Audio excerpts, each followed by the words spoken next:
Hello there everyone and welcome to the Flower Shine layering guide video. So first up I have the hot foil plate and it has nicely heated up on my hot foiling system. So I'm just going to open up the lid and I am going to add some of the beautiful rose gold foil over the top, shiny side down. I'm then going to take a piece of cardstock that I wish to foil the image onto and I'm just going to place that over the top. Then I'm going to run that through my die cutting machine. So once that has been done, that is going to have pushed that hot foil into the cardstock and you can see just how pretty that is there. I just love this design. So once that has been done, we're then going to colour it in using the simple colouring stencil set.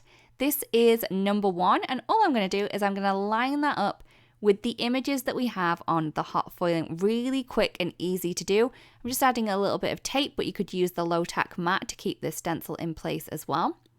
For this layer here, I will be using the olive ink and I'm just going to go over all of the kind of open spaces of the stencil to add the ink through the stencil onto the image below. I'm just using a small blending tool for this and I am using the olive ink.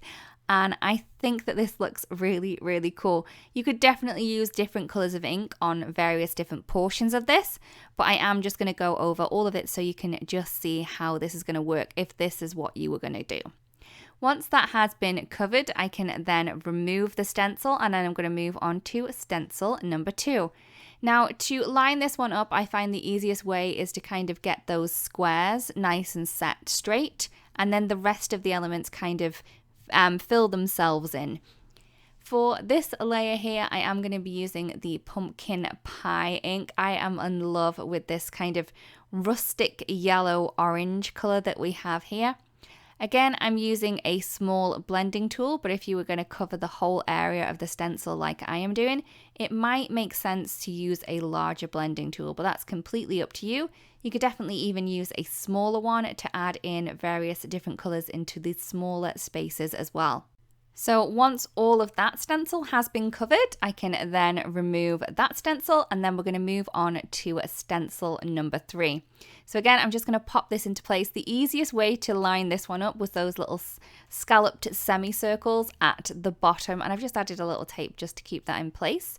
You could definitely hold it down as well if you wanted to. So for this layer here, I am going to go in with one of my favorites, which is the Volcano Lake ink. This makes my heart swoon. I just think this is the most perfect color. I love it so much and it hurts me not to use it on every project.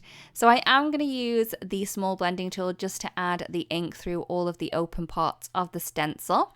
And this is going to add the color to the image underneath. Once that has been done, we are then going to remove the stencil and then move on to stencil number 4. Again, just lining up all of those images. You can see just how easy this is to line up. I'm going to go in with the baby pink.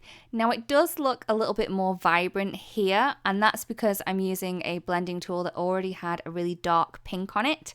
I believe that I may have used either fuchsia or magenta ink with this blending tool last, so that's why it's looking a little bit darker than the baby pink ink usually looks. But it still looks very pretty and I'm not going to worry too much about it. So as you can see, I'm just adding all of that ink through the open parts of the stencil. So we have various different kind of petals, we have the background on these kind of tulip flowers, and also the little stripes on the circles on the side. So once I have finished with that color and that stencil, I'm then going to remove that stencil and then move on to the last one. So this is number 5. Again, I've just popped that into place and I'm going to be using the wisteria ink to add the ink through there.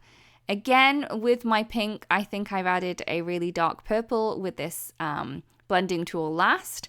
So the ink on here does look a tad darker than wisteria usually looks. So don't worry too much, but you can use whatever colors that you do find work best for you as well. All different colors will give you different kind of looks when using this. So that is all of the layering complete with the stencil. We also have the enamel elements, which fit perfectly within the little shapes. So as you can see, you can play around with the various little images that you have. You can swap the colors about. If you did want to kind of add different colors to these enamel elements, you could definitely do that as well. The artist markers really work well when adding different colors to these enamel dots. But as you can see, they fit in perfectly, so you can add a lot of texture to this background as well using the fabulous coordinating enamel shapes as well.